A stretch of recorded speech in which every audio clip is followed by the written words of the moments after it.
ایک عابد نے خدا کی زیارت کے لیے 40 دن کا چلہ کاٹا۔ دن کو روزہ رکھتا اور رات کو قیام کرتا تھا۔ اعتکاف کی وجہ سے خدا کی مخلوق سے یکسر کٹا ہوا رہتا تھا۔ اس کا سارا وقت آہوزاری اور راز و نیاز میں گزرتا تھا۔ 36ویں رات اس عابد نے ایک آواز سنی، شام 6 بجے تانبے کے بازار میں ایک فلاں تانبا ساز کی دکان پر جاؤ اور خدا کی زیارت کرو۔ عابد مقررہ وقت سے پہلے پہنچ گیا اور مارکیٹ کی گلیوں میں تانبا ساز کی اس دکان کو ڈھونڈنے لگا۔ وہ کہتا ہے، میں نے ایک بوڑھی عورت کو دیکھا جو تانبے کی دیگچی پکڑے ہوئے تھی اور اسے ہر تانبا ساز کو دکھا رہی تھی۔ اسے وہ بیچنا چاہتی تھی۔ وہ جس تانبا ساز کو اپنی دیگچی دکھاتی وہ اسے تول کر کہتا 4 ریال ملیں گے۔ وہ بڑھیا کہتی ہے 6 ریال میں بیچوں گی، پر کوئی تانبا ساز اسے 4 ریال سے زیادہ دینے پر تیار نہ تھا۔ آخر کار وہ بڑھیا ایک تانبا ساز کے پاس پہنچی۔ تانبا ساز اپنے کام میں مصروف تھا۔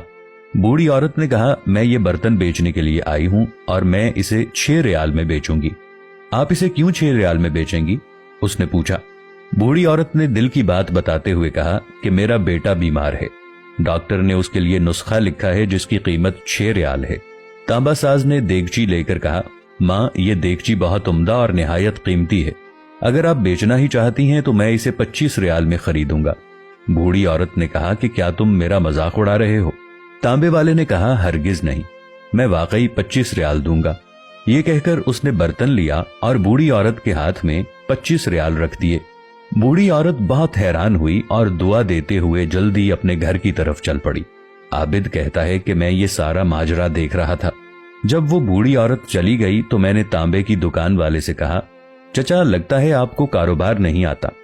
بازار میں کم و بیش اس دیگچی کو دیکھتے تھے اور 4 ریال سے زیادہ کسی نے اس کی قیمت نہیں لگائی، اور آپ نے پورے 25 ریال میں اسے خرید لیا۔